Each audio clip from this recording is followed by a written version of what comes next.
محسوس ہوتا ہے۔ اپنی آنکھوں میں خمستان میں ناب لیے، اپنے عارض پہ بہارے گلے شاداب لیے، اپنے ماتھے پہ درخشانی مہتاب لیے، نکھتے رنگ لیے نور کا سیلاب لیے، عید آئی ہے محبت کا نیا باب لیے۔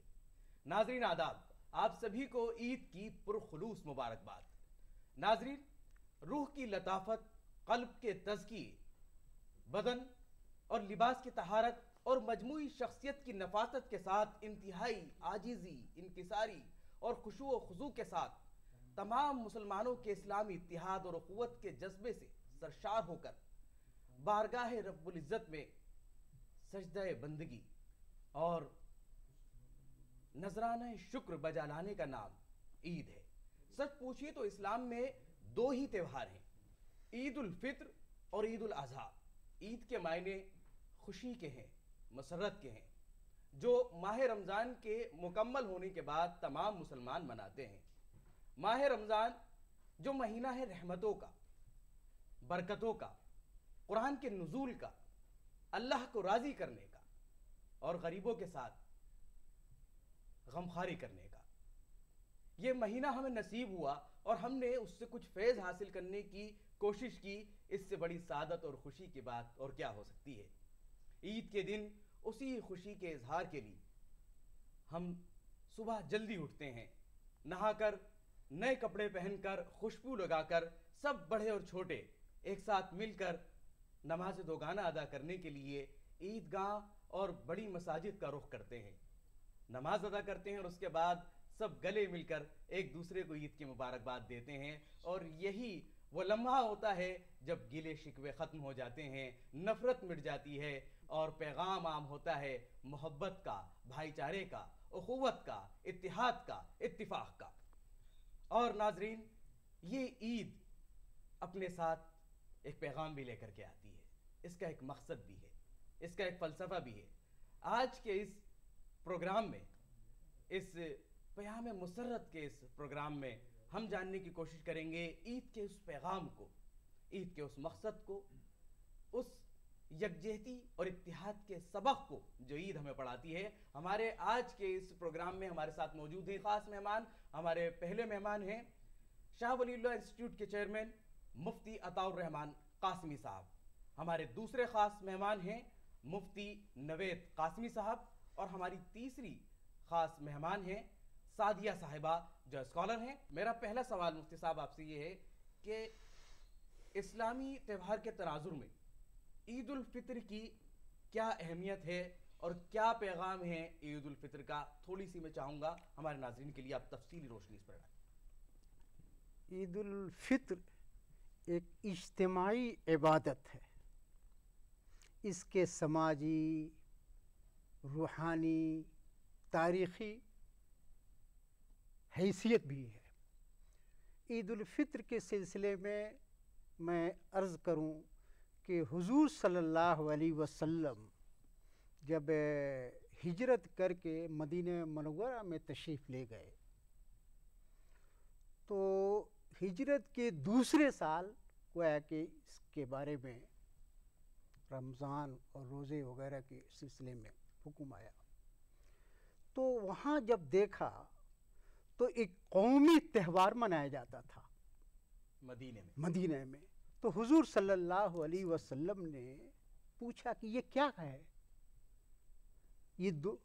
تو انہوں نے کہا کہ یہ قومی تہوار ہے، ہم سال میں 2 مرتبہ اس کو مناتے ہیں۔ اور وہ تہوار تھا دراصل جو مجوسی رکھا کرتے، آتش پرست رکھتے تھے،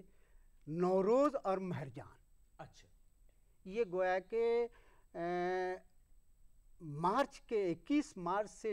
25 مارچ کے درمیان نوروز ہوتا ہے، اور 22 ستمبر سے 22 اکتوبر تک مہرجان ہوتا ہے۔ یہ گویا کہ ایران یا اس طرح کے اطراف میں مجوسیوں کے ہاں تھا، اور عرب بھی اس کو مناتے تھے۔ تو حضور صلی اللہ علیہ وسلم، آپ شریعت کے احکام پر غور کریں گے، ماضی کی جو چیزیں تھیں اس میں جو غلط رسومات یا زوائد تھے یا غیر ضروری چیزیں تھیں اس کی تطہیر کر دیا کرتے تھے، اس کو اس میں صفائی کر کے، اور ایک جو روحانیت یا مذہبی یا عبادت کے پہلو ہوتا تھا اس کو حضور صلی اللہ علیہ وسلم نے کہا اس سے بہتر 2 دن تمہیں عطیات کیے جاتے ہیں اللہ کی جانب سے، وہ ہے عید الفطر اور عید الاضحیٰ۔ بہت گویا کہ اس نوروز اور مہرجان کی جگہ پر حضور صلی اللہ علیہ وسلم نے اللہ کے حکم سے گویا کہ عید الفطر اور عید الاضحیٰ کو جاری کرا دیا، اور یہ اس میں دراصل روزے کی آپ نے 1 مہینے جو روزہ رکھا ہے اس خوشی میں کہ اب تم روزے کو کھولو اور کھاؤ پیو، اسی لیے عید الفطر میں کھانا پینا جی ضروری ہے، اور 1 مہینے آپ پر پابندی تھی، جی تو اس خوشی میں چونکہ عید کے معنی ہوتا ہے عود سے نکلا ہوا ہے کہ لوٹ کر آنے والا، یہ دن ایسا ہوتا ہے، یہ مسرت اور شادمانی کا دن ہوتا ہے اور ہر سال لوٹ کر آتا ہے۔ جی اس میں 2 عمل خاص طور پر ہے، ایک تو آپ 2 رکعت شکرانے کی نماز جا کر پڑھیں، جی اس کے آداب بتائے جائیں گے بعد میں، اور اس سے پہلے گویا کہ نماز عید ادا کرنے سے پہلے عید الفطر کو ادا کر دیں، یعنی جس کو ہم عام صدقۃ زبان میں الفطر کہتے ہیں، فطرہ کہتے ہیں۔ فطر، تاکہ جو غربا اور مساکین ہیں ان کی بھی شکم سیری اور ان کی بھی آسودگی ہو سکے، اس لیے ضروری قرار دیا گیا کہ آپ عیدگاہ میں جانے سے پہلے آپ عید صدقہ فطر کو ادا کر کے جائیں، ادا کریں، اور یہ واجب کیا گیا تاکہ غربا اور مساکین اس میں اپنی زندگی کے لیے جو ضروری چیزیں ہیں ان کو استعمال کر کے اپنے جسم پر اور وہ بھی عید منا سکیں، دیں، عید کی خوشی میں وہ بھی شریک ہو سکے۔ یعنی تہوار کے ساتھ ایک ایسی چیز بھی واجب کر دی گئی جس کے ذریعے غریب اور غربا جو ہیں وہ بھی آپ کے ساتھ عید منا سکیں۔ اپنے دوسرے سوال کو لے کر کے میں پہنچنا چاہوں گا مفتی نوید قاسمی صاحب کی طرف۔ مفتی صاحب، اگر ہم عید کے دن کی بات کریں تو عید کے دن سنت کے مطابق وہ کون سے اعمال ہیں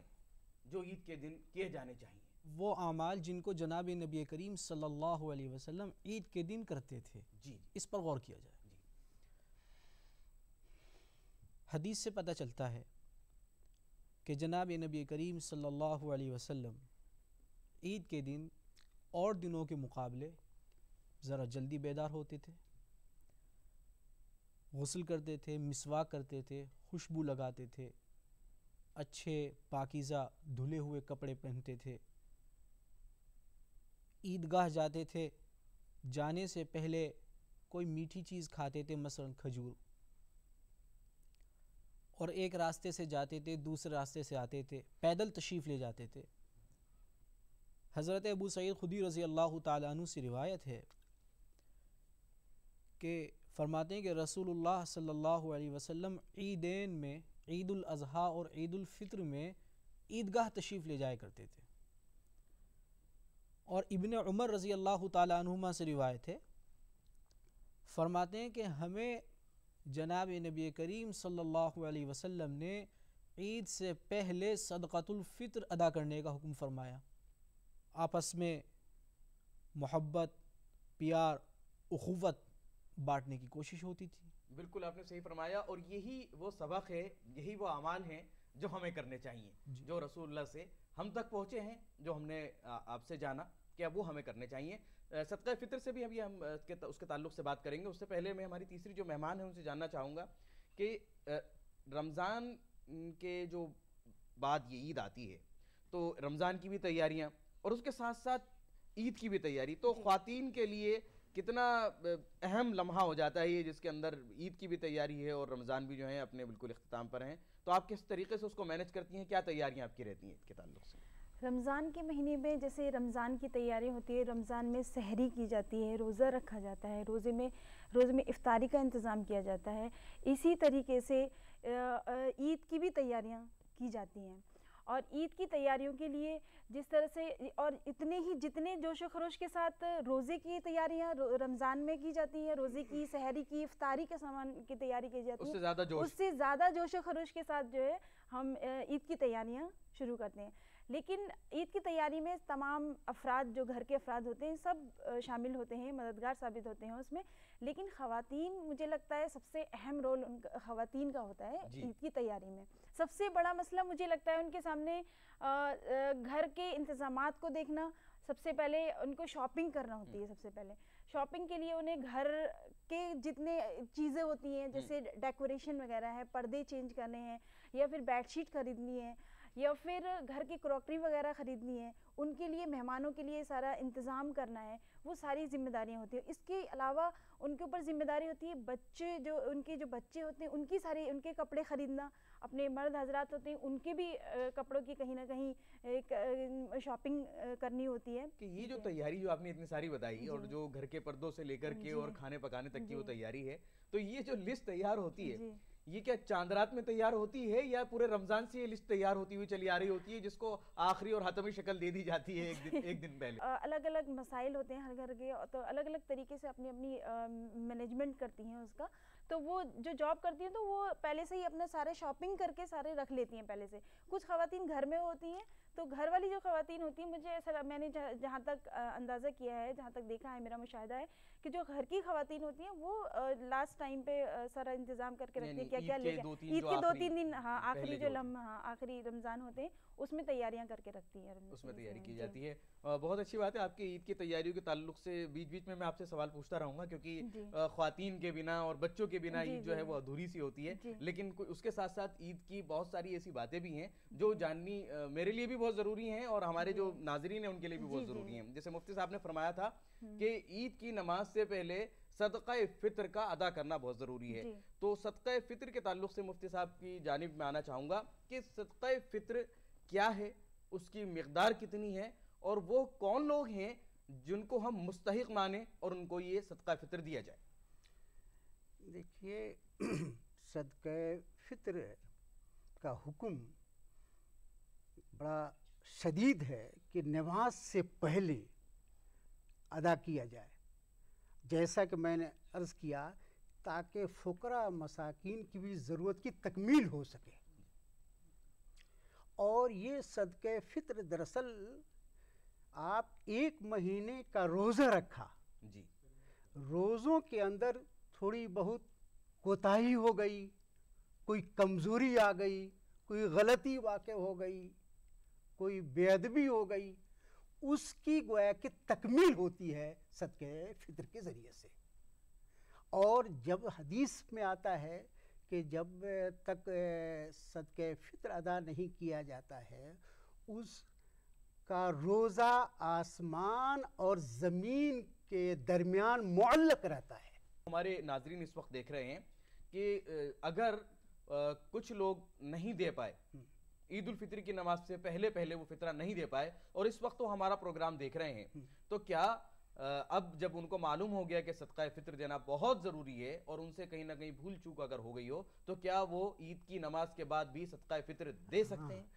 اگر کسی نے صدقہ فطر نماز سے قبل نہیں دیا ہے تو نماز کے بعد فوراً صدقہ فطر کو ادا کر دے. یہ بھی گنجائش ہے. میں اپنے اگلے سوال کی طرف بڑھتا ہوں. مفتی نوید صاحب، عید کی نماز اور عام نمازوں میں ہم یہ فرق دیکھتے ہیں کہ جو عام نمازیں ہوتی ہیں، روزانہ 5 نمازیں یا جمعے کی نماز، تو لوگ مساجد میں کہیں بھی اس کو ادا کر لیتے ہیں. کیا عید کی نماز بھی کسی بھی مسجد میں ادا کی جا سکتی ہے، یا اس کے لیے کہیں کسی بڑی مسجد یا عیدگاہ جانا زیادہ ضروری ہے؟ دیکھیے، میں نے ابھی آپ کے سامنے ایک روایت بیان کی تھی حضرت ابو سعید خدری کی. فرماتے ہیں کہ رسول اللہ صلی اللہ علیہ وسلم عیدین میں عیدگاہ تشریف لے جاتے تھے. اس سے معلوم ہوا کہ سنت عیدگاہ جانا ہے، عیدگاہ چلے جانا، عیدگاہ جانا. عیدین، عید الاضحیٰ اور عید الفطر کی نماز عیدگاہ میں ادا کرنا. پھر اس کے اندر ایک پہلو یہ ہے کہ مسلمانوں کی اجتماعیت کا اظہار بھی ہے۔ جب سارے مسلمان ایک جگہ اکٹھے ہوتے ہیں عیدگاہ میں، عید کے میدان میں، عیدگاہ کے میدان میں، کوئی اہم پیغام دینا ہوتا ہے امت مسلمہ کو، عوام کو، تو وہ عیدگاہ میں مسلمانوں تک وہ پیغام پہنچا دیا جاتا ہے۔ پھر عیدین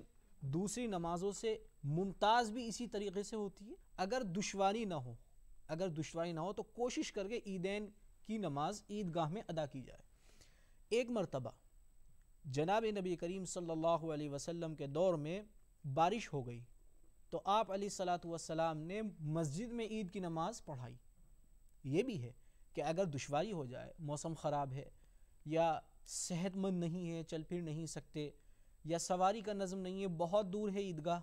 اب میڈم سے میں ایک سوال یہ جاننا چاہوں گا جو سماجی نقطہ نظر سے، اور یہ جو ہماری خاندانی روایات چلی آ رہی ہیں ہمارے اس معاشرے میں، ہمارے ہندوستان میں، کہ سماج کو جوڑنا، تو عید کے دن جو یہ رشتہ داروں کا آپس میں ملنا جلنا، یہ جو سماج کے تانے بانے کو یہ جو مضبوط ہوتا ہے، اس کے اندر عید کتنی اہمیت رکھتی ہے؟ جو یہ رشتہ داریاں آپس میں جو مضبوط ہوتی ہیں، جو ملتے ہیں، آپ کو کیا لگتا ہے عید کتنا مضبوط کرتی ہے اس؟ دیکھیے، عید جو ہے ایک خوشی کا پیغام لے کے آتی ہے،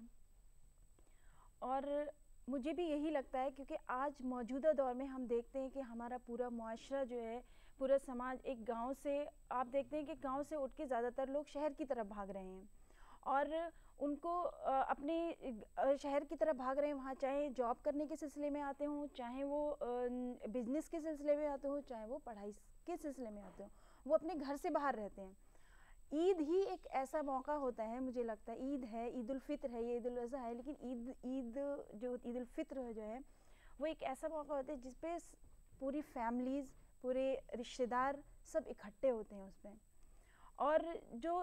ایک ڈھیلی جو ڈور ہوتی ہے وہ ایک رشتے میں جڑ جاتی ہے، دوبارہ وہ مضبوط ہو جاتی ہے، اور ہر عید پہ مجھے لگتا ہے وہ، کیونکہ سب الگ الگ ہوتے ہیں، اور عید ہی ایک ایسا موقع ہوتا ہے جس پہ سب اکٹھا ہو جاتے ہیں وہاں پہ۔ اور یہ مصروفیت کا یہ دور چل رہا ہے، اس مصروفیت زیادہ لوگ بزی ہیں، تو اس میں عید ایک ایسا موقع ہے جو ان رشتوں کو آپس میں جوڑتا ہے، کہ جو آپ کی رشتہ داری ہے، جو دور ہو چکے ہیں آپ کے ملنے جلنے والے، عید ایک ایسا موقع ہے کہ جہاں آپ سب لوگ اکٹھے ہو جاتے ہیں، اور وہ محبت جو ہے، جو کہیں نہ کہیں تھوڑی سی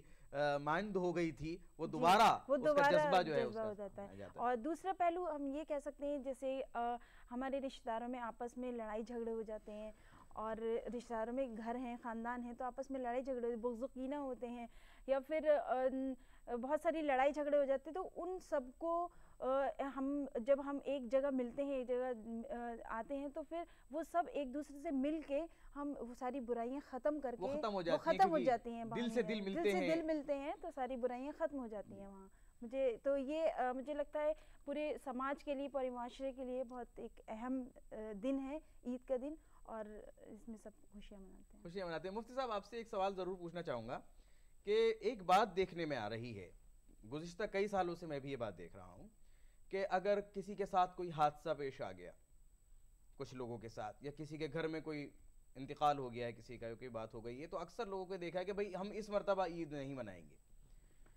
آپ اسلامی نقطہ نظر کے تحت ہمیں بتائیے، ہمارے ناظرین کو خاص طور سے، کہ کتنا درست ہے یہ بات کہنی کہ ہم عید نہیں منائیں گے، یا اس کو کس طریقے سے ہم سمجھ سکتے ہیں؟ دیکھیے، یہ عید گویا کہ حضور صلی اللہ علیہ وسلم کے دور سے آج تک جاری ہے، اور یہ خوشی، مسرت اور شادمانی کا ذریعہ ہے۔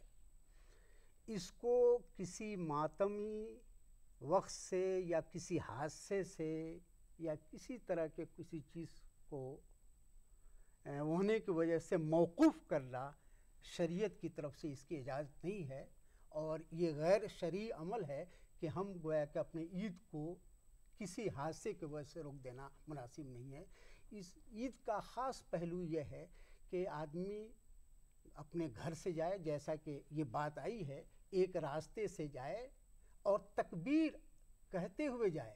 اللہ کی بڑائی، اللہ کی کبریائی، اللہ کی عظمت کو ظاہر کرتے ہوئے جائے، اور دوسرے راستے سے اللہ کی عظمت اور بڑائی بیان کرتے ہوئے آئے۔ عید جو ہے وہ ایک اجتماعی خوشی کا اظہار ہے، جس کے اندر سب مل کر کے اور اس خوشی کے اظہار کے تحت اور یہ دوگانہ نماز ادا کرتے ہیں، اللہ کو راضی کرتے ہیں۔ عید اللہ کی طرف سے دی ہوئی ایک خوشی ہے اور اس کو بندہ اپنے ساتھ، اپنے گھر والوں کے ساتھ مناتا ہے۔ اب میں اپنے سوال کو لے کر کے جاتا ہوں مفتی نوید صاحب کے پاس۔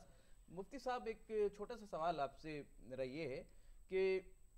30 دن تک تو روزے رکھے اور عید کے دن، اب یہ روزے کی کیا اہمیت اور ممانعت کیا ہے روزے کی عید کے دن؟ جی دیکھیے، 30 دن روزے رکھے، جو چیزیں حلال تھیں اللہ تعالیٰ نے ان سے بھی کہا کہ حلال چیزیں بھی اب تم پہ حرام ہیں، مثلا کھانا پینا، بیوی سے ملاقات وغیرہ، سحری سے افطار تک جی کے وقت سحری سے افطار تک کے درمیان۔ اب جب عید کا چاند دکھائی دیا اور یہ ہوا کہ اب کل عید منانی ہے، تو اب وہ جو حرمت تھی ان حلال چیزوں پر وہ ہٹا دی گئی۔ اصل عید جو ہے وہ اللہ تبارک و تعالیٰ کی طرف سے بندوں کے لیے انعام ہے، بدلے کا دن ہے، روز جزا جسے کہتے ہیں۔ دیکھیے، اس کو اس طرح سمجھیں کہ جس طرح سے ایک انسان، ایک غلام محنت مزدوری کرتا ہے، کام کرتا ہے، اور اس کی منشا ہوتی ہے کہ مجھے محنت کرنے کے بعد اس کی مزدوری ملے گی، بدلہ ملے گا، وہ کسی بھی شکل میں ہو۔ تو عید جو ہے وہ بندوں کے لیے بدلہ ہے کہ تم نے اپنے آپ کو، اپنی نگاہوں کو، اپنے اعضاء و جوارح کو، اپنے کھانے پینے کو اور کیا کہتے ہیں حرام سے، لغویات سے بچایا، اور اپنی تمام خواہشات کو چھوڑ دیا، اور تم عبادت پر کمر بستہ رہے۔ پورے مہینے تم نے بہت محنت کری، لعلکم تتقون کا جو نظریہ ہے، تاکہ تمہارے اندر تقوی پیدا ہو جائے، تم نے مشق کی، محنت کی، اب تم میری طرف سے مہمان نوازی کرو، یعنی اب یہ مہمان نوازی اللہ کی طرف سے ہے، اللہ کی طرف سے یہ مہمان نوازی کا دن ہے، اب تم کھاؤ پیو۔ ہم لوگوں نے یا گھر کی کچھ خواتین نے بھی اسراف زیادہ بڑھا کر یا اپنے اخراجات کو زیادہ بڑھا کر کے عید کو اپنے لیے اور اپنے گھر کے لیے، اپنے گھر کے مردوں کے لیے بھی، اور ان مردوں نے بھی اپنے لیے کچھ پیچیدہ نہیں بنا لیا ہے اس عید کو؟ دیکھیے، ہمارے سماج میں، ہمارے ہندوستان میں ہر طبقے کے لوگ ہیں، ایک اونچا طبقہ بھی، اعلیٰ طبقہ بھی ہے، اور درمیانی طبقہ بھی ہے، نچلا طبقہ بھی ہے۔ تو اس تینوں درجات میں سب سے جو اعلیٰ طبقہ ہوتا ہے، مجھے لگتا ہے کہ وہ زیادہ اعلیٰ درجہ جو ہوتا ہے، اعلیٰ درجے کے جو لوگ ہیں وہ زیادہ خرچ کرتے ہیں، اور ان کے لیے مہنگائی کوئی معنی نہیں رکھتی ہے، ان کو دینا، پیسے دینا اور ان کے لیے لینا ہوتا ہے۔ لیکن جو درمیانی طبقہ ہے، ان کے لیے اس اعلیٰ طبقے کی وجہ سے ان درمیانی طبقے کو دقت اٹھانے پڑتی ہے، مشکلیں ان کے سامنے آتی ہیں، کیونکہ اور جو اعلیٰ طبقہ ہے وہ اپنا جو جتنی بھی سماج میں چیزیں ہوتی ہیں ان کو وہ فضول خرچی چیزیں کچھ خریدتے ہیں، کچھ فضول خرچی چیزیں فضول خرچ کر دیتے ہیں، جبکہ ان کو ایسا نہیں کرنا چاہیے، ان کو اس چیز سے اجتناب کرنا چاہیے۔ ٹھیک ہے، خواتین کا آپ بات کہیں گے، خواتین جو ہے کچھ نہ کچھ خریدتی ہیں چیزیں، لیکن وہ گھر کے خرچ کے لیے کہیں نہ کہیں کچھ نہ کچھ خریدتی ہیں، اور انہوں نے کوئی مسئلہ ایسا نہیں، کچھ مسئلے مسائل ہیں جن میں کچھ خواتین ایسی ہیں جو نہ چاہتے ہوئے، جیسے دوسرے گھر کا دیکھا، جو اپنے سے بڑا اونچا گھر ہے اس کا دیکھا، اور اس کی دیکھی اپنے گھر کا بھی یہی کرنا چاہتی ہے کہ ہم بھی اسی طریقے سے کریں۔ ایسا مناسب نہیں ہے، آپ کی عید متاثر ہوتی ہے، اس سے نہیں، اس کے آپ کا گھر پریوار متاثر ہوتا ہے۔ مفتی صاحب، عید ایک ایسا تہوار ہے جس کے اندر ہم نے دیکھا کہ ہمارے جو غیر مسلم بھائی ہیں ان کی طرف سے بھی بہت بڑے پیمانے پر، چاہے وہ ہمارے اندرون ملک میں ہو یا ملک سے باہر دنیا کے کونے کونے میں، جو غیر مسلم بھائی ہیں، برادران وطن ہیں، عید ملن کا انعقاد کرتے ہیں۔ تو کتنا اہم ہے یہ عید ملن کا انعقاد، اور ان میں جانا جو ہے وہ کتنی اہمیت رکھتا ہے؟ دیکھیے، عید ایک عبادت ہے، اس کا ایک پہلو سماجی پہلو بھی ہے، ایک معاشرتی پہلو بھی ہے۔ دراصل اس سماجی پہلو کی بنا پر عید کی خوشی میں غیر مسلموں کو شریک کرنا یا ان کے دعوت پر جانا اچھی چیز ہے۔ اس سے گویا کہ ہندو مسلم اتحاد کی گویا کہ جو جڑیں ہیں طاقت ہے اس میں مضبوطی آتی ہے، اس روایت کو باقی رکھنے میں، اور عید گویا کہ جو پوری انسانیت کے لیے، پورے سماج کے لیے گویا کہ عید پیغام مسرت ہے، پیغام ہے کہ خوشی کا موقع ہے، اتحاد کا موقع ہے، اور قومی یکجہتی، اتحاد، رواداری، اس کے تانے بانے کو مضبوط کرنے کا نام بھی عید ہے۔ اور اپنا ایک سوال میں لے کر کے آتا ہوں، بڑا ایک دلچسپ سوال ہے مفتی نوید صاحب۔ جب ہم چھوٹے سے تھے بچپن میں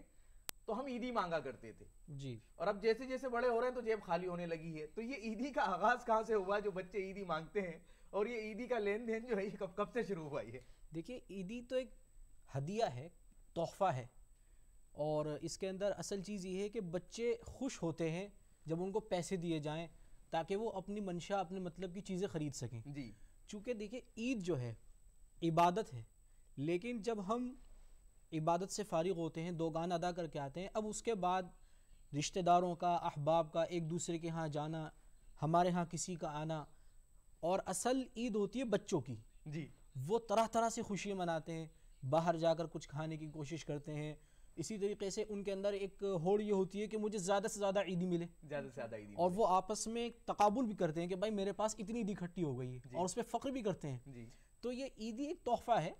جس کا چلن ہمارے معاشرے کے اندر ہے, اور